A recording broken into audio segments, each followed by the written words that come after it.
Hey everyone, welcome to Princess Gay. I'm your host Connie, and today we are here with my episodic review of Helluva, Season 2, Episode 6. So, just to start this off, there will be spoilers in this review. In fact, there's going to be probably a shit ton of them. If you have not seen Season 2, Episode 6 of Helluva yet, I would definitely suggest seeing it before you watch this review, just in case you don't want to be spoiled and everything. Because again, I'm probably going to go into pretty much everything I can, everything that comes to mind and whatnot. So, just in terms of that, we will begin with the spoilery review in 3, 2, 1, now. Fuck Vivsy Pop and Spindle Horse and everyone who works on this.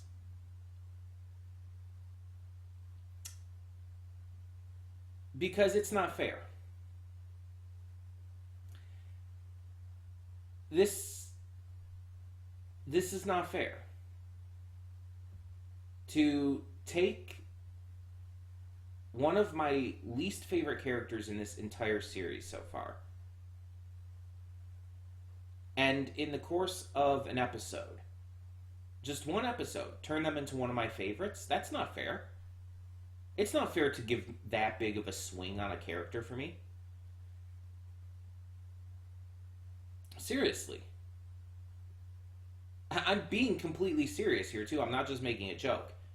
Fizzarali was one of my least favorite characters in this entire series. He was so fucking annoying. And I mean, I liked him more than Robo-Fizz, because Robo-Fizz was even worse, but he was so annoying.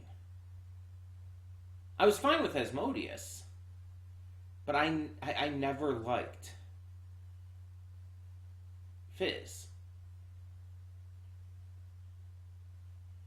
And it's like every time I tried to give him a chance, every time I rewatched episodes and everything, I mean, I don't dislike him as much as like Stryker or Crimson, which I'll get to them, but he was always one of my least. And I feel like I give a lot of these characters the benefit of the doubt, but it's just I didn't really expect that to change. Even after we got the first episode of this season and all, which showed backstory with him and Blitz and everything, it's like I never expected to ever turn around on him. Because again, super annoying. And as a kid, it's like, he's fine, I guess, but he was a kid. It's like a very different character, pretty much. So, this episode comes along and makes him, almost out of nowhere, excessively likable. And the biggest reason I think that the biggest reason I think that makes him so likable in this is he's not fucking annoying. He's goofy and ridiculous still, but it's never to a point of annoyance like it has been in the Ozzy's episode and everything. Or again with Robo-Fizz. In fact, he's actually kind of fucking adorable. Like, especially when he's interacting with Ozzy, like when they wake up and they're doting on each other, it's like it's ridiculously cute. Like, almost Million Moxie levels of cute. And that's saying a lot. By the way, they weren't in this episode at all. But yeah, it's it's ridiculous how big of a swing that took for me. And you also have two of the other characters I've never liked in this, Stryker and Crimson. And mind you, Crimson you're not supposed to like. Stryker kind of on, because it's like he's very clearly made to be an appealing character, whether or not he's a bad guy or not, which he very much is. But he's made to be an appealing a character. I mean, he was voiced by Norman Reedus in his debut episode, even though Dante Bosco took over, or not Dante Bosco, Edward Bosco took over in the subsequent episode appearances for him. But he's made to be like charming and charismatic, and he has a design that a lot of people like, and I've never understood that. But I've never liked him. I've always just found him to be one of the worst characters in the show. He's so unenjoyable to watch, and I can't even fully explain why. It's not like Fizz, where it's with annoyance. It's not like Crimson, where he's just a detestable character. I just don't like seeing him on screen. I think he's unenjoyable to watch. And it's nothing against the voice actors who have portrayed him. It's nothing against the writers or the animators. It's, again, I don't know how to explain it exactly. But for some reason, every time I see him on screen, I'm groaning because I don't want to see him on screen. And it's not like Crimson, where I'm supposed to hate him, and that's my issue with it. But it's more along the lines of, I just don't like to see him. I'm not going to dwell on this too much because I don't know how to explain it. But, yeah, so the main plot of this episode is that Fizzarali decides to take a trip to the Greed Ring to pick up some stuff. While he's there, he runs into Blitz, and both of them end up getting kidnapped by the returning Crimson and Stryker, who have begun to work together. Because I guess Stryker's not working with Stolas' wife anymore, Stella. Almost forgot her name there for a second. Shows you how much I care about her. She's also one of my least favorite characters. It's like, does she have any redeeming qualities? Like, at all? Like, maybe she's a little attractive, that's about it. But, anyway. So yeah, they get kidnapped and they have to escape while Stolas and Asmodeus deal with a lawyer. Crimson's lawyer, but still. The episode basically acts as a mid-season finale, which I think Vivziepop herself mentioned that on Twitter, that it was one. And it very much feels like it. Not only do we have a lot of returning characters who have become really popular. I mean, Fizz is exceptionally popular with the fandom. Asmodeus made a huge impression. Stryker, obviously, everyone loves Stryker except me. and Crimson, everybody hates him, but for the right reasons, because you're supposed to hate him, and he's a really well done character because of it. But we see all of these characters return outside of just our normal main cast, and they all play their roles excellently. But it's also very high stakes. Because we know what Crimson is capable of, and we know as well that even though they try to deny it publicly because, you know, Asmodeus is the embodiment of lust, not love, he and Fizz are so fucking in love with each other, it's so fucking blatant. Obviously, this episode hams it in a lot more than the Aussies episode. But even in that episode, you could very much tell. It was not that secret. They tried to hide it, but they failed. Let's be honest. Um, and that's actually made a point of in this episode about how they are hiding this fact, but that they are just unquestionably in love. It's not just a lust thing. It's not just, you know, they like having sex with each other because Asmodeus, apparently, according to Fizz, has like the biggest fucking cock, which is like, all right, sure, let's go with that. But it's genuine. It's very genuine. Um, and you see that multiple points throughout the episode. How genuinely Fizz loves Oz, and how much that's reciprocated. Even just as Ozzy's anger at finding out that Fizz has been kidnapped is a show of that. And obviously, Fizz kind of gushing about Ozzy at every chance he gets.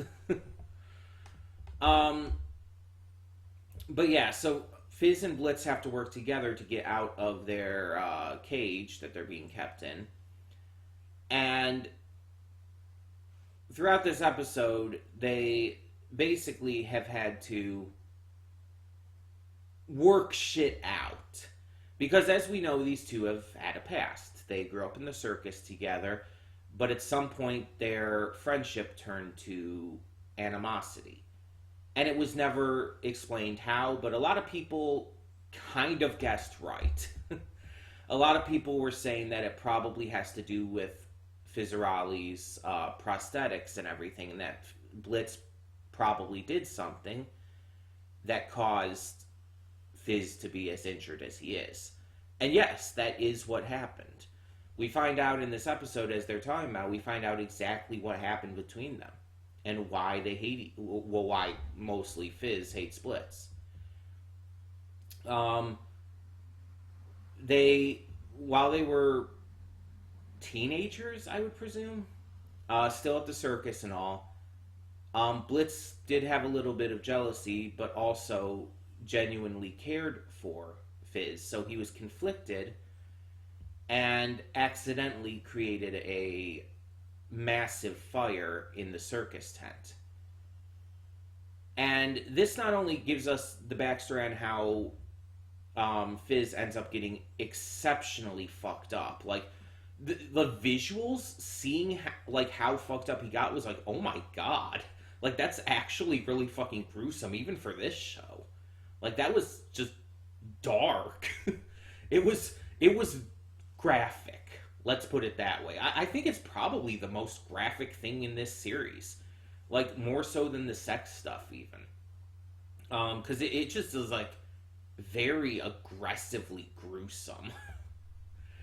But Blitz even kind of says, without actually directly saying it, because it's fucking Blitz, that the circus fire also is behind his mom's death. Because he tells Fizzarali, it's like, you don't know what I lost in that fire, and it shows him holding a picture of him, Barbie, and their mother, and the fire is burning the specifically part of the mother's face and all, and it's like, it's very heavily implied, pretty blatantly, that she died in that same fire. And that probably has to do a lot with with why Barbie hates him too. I would bet anything. It's probably not the only thing, but I bet anything it's at least part of it. We also find out this fire is how Blitz got his scarring, the white scar on his face, and that Blitz this is actually one of the biggest causes of Blitz self-hatred. Which is not a surprise. Not at all. He not only knows that he is at fault for causing that fire, for massively injuring Fizzarali and killing his mother. He not only knows that, but he tortures himself over it. He is in so much pain and trauma over the fact that he caused that. that it led to him hating himself, like, big time. And it's really tragic. And we know Blitz had a lot of tragedy to his life, and that's why he is the way he is. We already understood that. We just didn't know the details, the specifics of it. But we see that in the current day, Blitz and Fizz have to work together, with Fizz causing a distraction after they get out of the cage, distracting Crimson and Stryker and all the others, while Blitz works to get them out. And it succeeds. Even though Fizz is having a hard time keeping the distraction up, it does end up working and they do escape. Although Stryker tries to have one last hurrah, but ends up getting a little burned himself. Another fire starts, and this time Blitz stays and saves Fizz.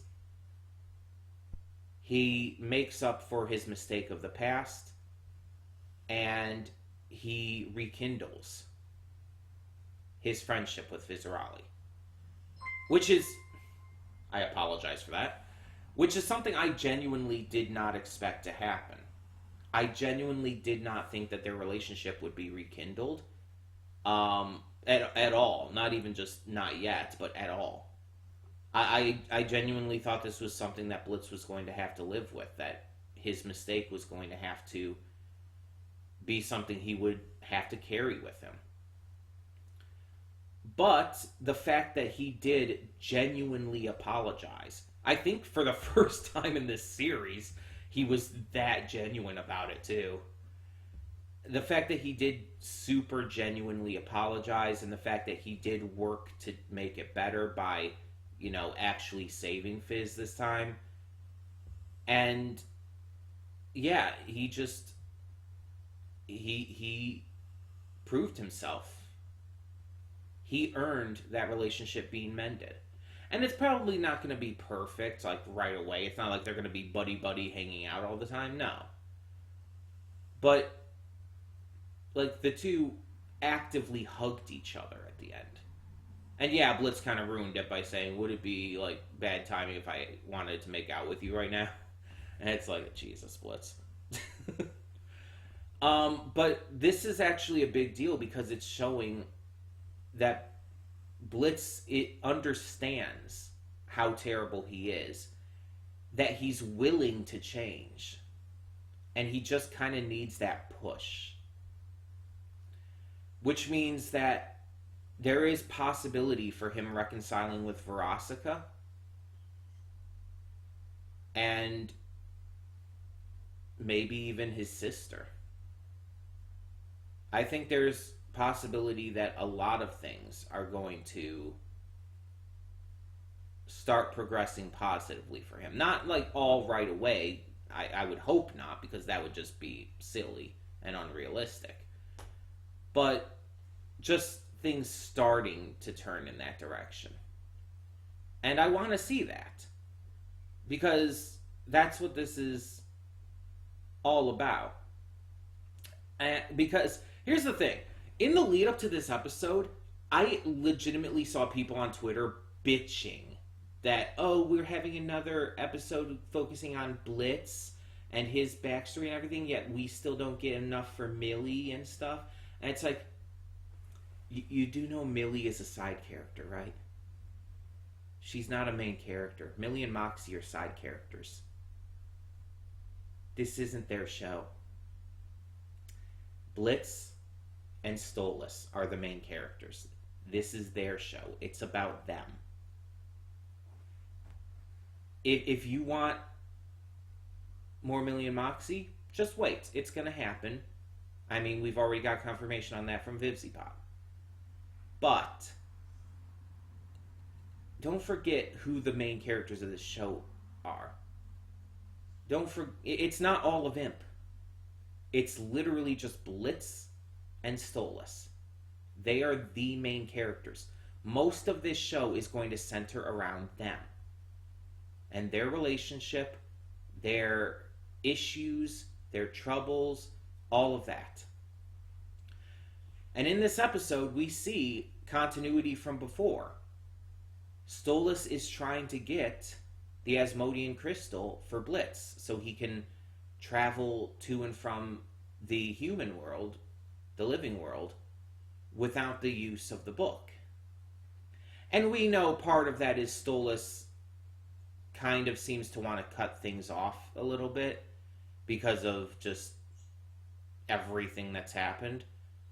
But it's also, let's be honest, he genuinely wants to help Blitz here, and it's probably a better thing, honestly, for Blitz to have this crystal. It's just easier. So yeah. Obviously, the animation and voice acting and everything was fantastic. Like, that's just to be expected at this point. I really, really enjoyed this episode. I don't know if I would say it's my favorite of the season. I probably got to see it a couple more times before I can judge that, per usual. But I did really like it. Again, it turned a character completely around for me, which is a big deal. But I would love to hear what you thought of this episode of Helluva Boss. Let me know your thoughts down in the comments below. What did you think of Fizzarali's little character arc in this? Blitz's character arc? What did you think of the returning characters? The depth it gave to Blitz's backstory? Let me know your thoughts on all of that and more in the comments below. And for now, I'm Connie and I'm signing off. See y'all next time.